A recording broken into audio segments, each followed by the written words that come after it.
I've just found you the EV budget bargain of the decade, but you need to be quick. It will not be around for long.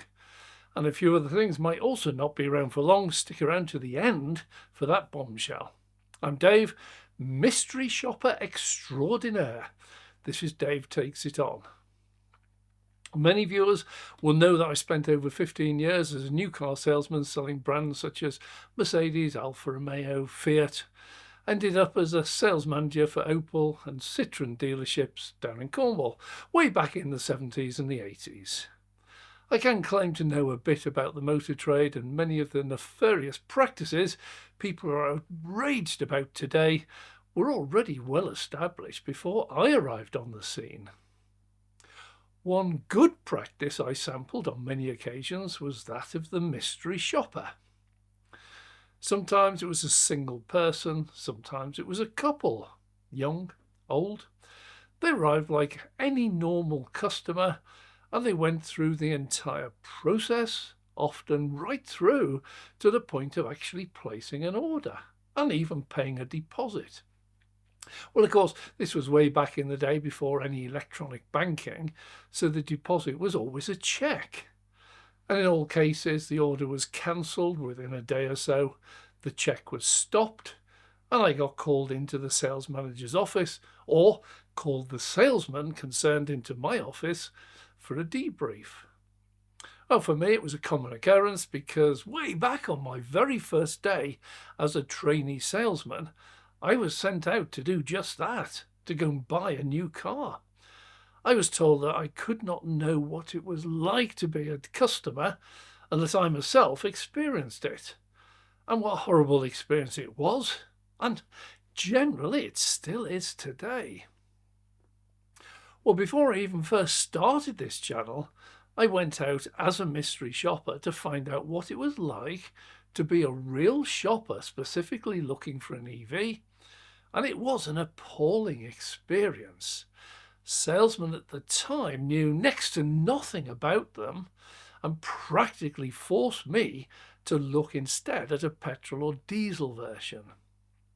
I'm delighted to say that despite the normal car salesman malaise, today's new car salesman is far more clued up. That malaise I encountered in 2 showrooms where an available salesman was far more concerned about his coffee or what was going on with his smartphone to be bothered with what we in the trade called Goya. That's get off your ass and go out and talk to a potential customer. I'm not going to name names here, that still exists. Well, unlike channels that tease you, wait till the end, see the bargain I found. Here it is, bargain of the decade at the MG dealership in Preston. I found that the MG ZS, a full 100% EV, is being discontinued, and all existing models in stock are being heavily discounted. Originally list priced up to $33,000. A few weeks ago there were thousands left, but they're right down now to whatever stock's left in the dealer showrooms. And in Preston there are 2, one silver, one white. Both are discounted to $20,000. These are absolute bargains. A bit more about them shortly. Yeah, I became a mystery shopper this Sunday. I went out exploring to see what was out there. Much more in the Takes It On style. You can do a lot online, but there really is nothing to beat going out and talking to people, particularly salesmen. First, you get a feel for where the industry actually is. Second, you get to see some really cool cars. Yes, Darren, I got to see the Cyberster in person. Seriously jealous. Then you find out what is actually available and at what price. Viewers regularly claim things like Auto Trader sells this or that, but for many the dealer is where they end up buying, so a trip there is needed. I simply go in, say my wife's thinking about an EV. I'm here to make a shortlist for her. She's got a budget of $25,000, has to be an EV. I drive an EV and I've got home charging. A salesman I met were under no illusion that I'd be ordering anything today, nor that I needed a test drive, nor that I needed persuading about EVs. In most cases, we chatted amicably. And if a genuine customer arrived and I was talking to the only salesman around, I immediately released him so he might go and make a sale. We generally chatted away, and most were quite in favour of EVs, and saw them as the future. One of them who couldn't charge at home talked about either his parents or his aunt buying an EV and getting home charging, which he would then use on a regular basis. See, maybe this is an untapped excuse for aunts and uncles to get to see distant family members. Come round, catch up to date, you can charge your EV. Well, this is a previously uncounted home charging statistic. How many people could go to their parents or aunts, park their car there for the night, get it charged up fully once a week? Interesting thought. Anyway, back to the MG I launched a video recently, link to that down below, featuring budget EVs below 25,000, including Citroen EC3, Fiat Grand Panda, both around 22,000, but the MG it's a much bigger, almost full-size family car. Originally, the long range had a range about 195 to 260 miles, WLTP. So at 20,000, it's a total steal if you can find one. Even the standard range is great value. Nothing much budget about it. Even the price is just simply cheap. This is a great car for somebody, but you do need to be quick. Once they've gone forever. They also have a deal on the MG4, but for a very different reason. There was a promotion on when I was there to boost sales, and that ran until Sunday the 9th. Price was down £3,000 on all of the cars in the showroom, down to 24,000. So it's too late by the time this video comes out. It does go to show the absolute value of getting out there and looking. Well, entering a number of showrooms as a potential buyer for my wife, who couldn't be there that day, so that stops any sales pressure. It allows me to take photos. Luckily, nobody recognised me.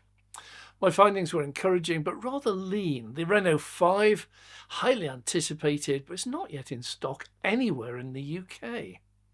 The sales force are actually heading down to Bedford this week for test driving, and as featured in my video, they will also be driving some of the other budget models for direct comparison.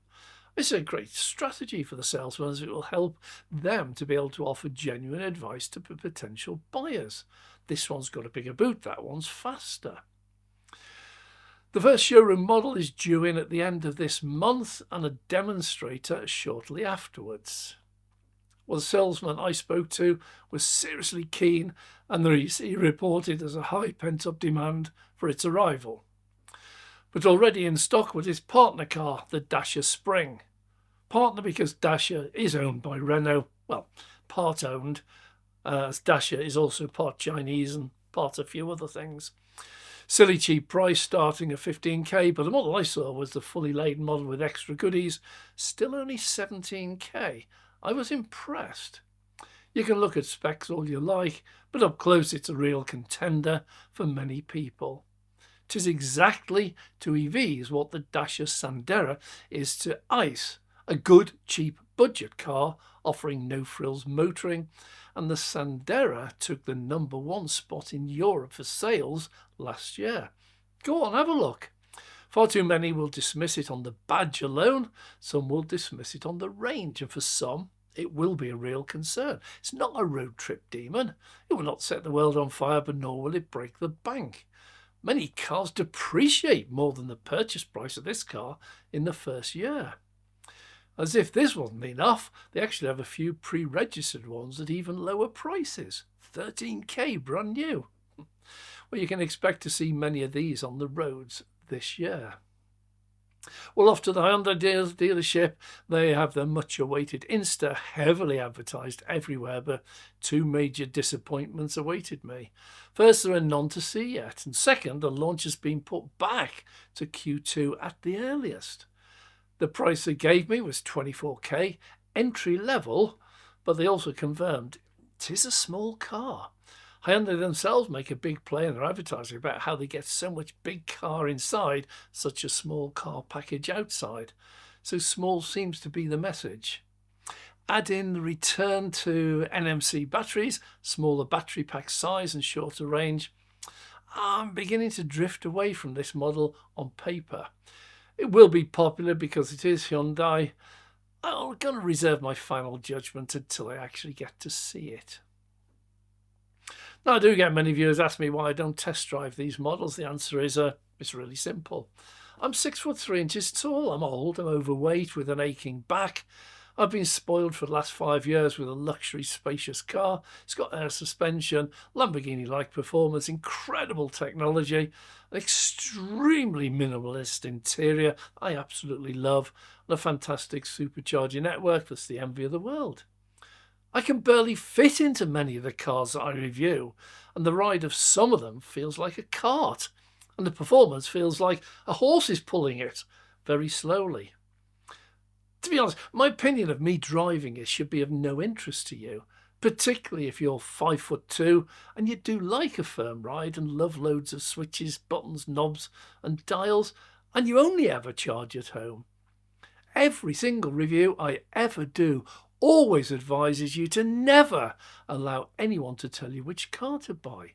Always advises you, viewers, to use my videos just to produce a short list of EVs with the features best suited for your own circumstances. Then you should go out and try them for yourselves. You should find the best one for you. Made the mistake once, told my brother what he should buy, totally ignored me, went out and bought a BMW iX Drive 50 for twice the price of the one I recommended. Yeah, it was a Tesla. And yeah, he's perfectly happy with his choice. Well, the Citroen dealer was helpful. He was full of praise for it was the EC3. It's not brand new this year like the R5 or the Insta, but it's a really nice car. Great price, great spec, and the top of the range is almost exactly the same price as the entry-level Insta. Just a nice car, offers a lot for the money. I sat in the top model, and for the price, I was impressed. Offers for comfort, it's a French car. It's got headroom for me, it's got legroom for me. Has a few tech features, but it's not right up there with the very best. But neither's the price. Nor does it seem to be quite up there with the Fiat Grand Panda on paper. No, didn't get to see a Fiat or a Vauxhall dealer on this trip. That'll be another trip and another video to include the Frontera and the 500e and a few more. All still in the budget range, but also include more Chinese next time. It is still a bit sad that so many dealers and brands do not have any new budget EV models in the sub £25,000 price range. Peugeot, Mazda, Kia, Honda, Nissan, Ford, Toyota. These are makes that used to excel in this range. The Peugeot 205, the Honda Civic, Kia Rio, Toyota Yaris, Ford Focus, all at one time low price, huge sellers. Now none of them have an EV in that range below 25,000. Yet others do. Citroen, Renault, Vauxhall, Fiat, MG, more. This is where the action's going to be. We need to see what the next 12 months brings. Situation in America with tariffs might shift the whole market back to Europe and back to these budget models. It's pleasing to see even the ID3 is now dropping in price, and it's now just hovering on 30,000 for the entry model. Now, if that can come down still further, and the ID2, if it ever gets here, is going to be below 25,000, VW might claw their way out of the mess they got themselves into. It's sad that Kia's nothing sub 30,000. The EV starts at 32. Way too dear. Market's moved on. Mazda creeps in just under 30,000, as does Ford. Only just. Puma's 29,995. Built on the same platform as the petrol Puma. That's 26,995. But the Vauxhall Frontera, a bigger car, $3,000 cheaper than the petrol Puma. Getting closer, but no cigar. The future's in turmoil, but the EV mandates are here to stay. Those mandates are for net zero targets. And I know Trump supporters have just removed all mention of climate change on all government websites. If only getting rid of climate change was so easy. I hope many of you saw the BBC article that absolutely shocked me. About 4 years ago, before this channel existed, I made a personal video, never got many views, about 30 or 40 I think, made two claims. The first was that the general population seems to be under the mistaken belief that nature will give us plenty of warning that we're approaching the limit of what the climate can tolerate in the way of pollution or CO2. Like we get a stop right there before you go any further. Hang on, I recognise that line. Anyway, stop now or you will be doing serious irreparable damage that might even threaten your very existence on this planet. I do not believe that is the case. I fear we could easily slip past that point quietly without even knowing it. Might actually already have done so.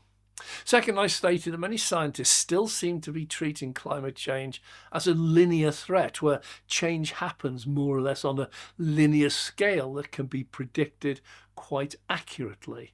I just asked the question, what would happen if the change were in fact happening exponentially? Would that explain why scientists regularly stand up and say, hey, sorry, we got that wrong. This is happening far faster than we or the models we made predicted? That might explain the BBC article, linked to that one down below, that says exactly that. January was predicted by them all to be a somewhat cooler month, but surprised them all by actually being the warmest January on record since records began. Should we in fact stop worrying about pence per mile driven and instead worry about grams of CO2 per mile emitted? I'm Dave. Thanks very much for watching. If you've enjoyed this, please click the like button. If you'd like to see more, please subscribe. If you'd like to see that video I produced that only 42 people watched, leave a comment down below. I've still got a copy of it. Bit dated now, but some of you might be interested. Massive thank you to all our Patreon members, and for those who would like to consider Patreon, details of that are down below as well. So thanks for watching. I'm Dave.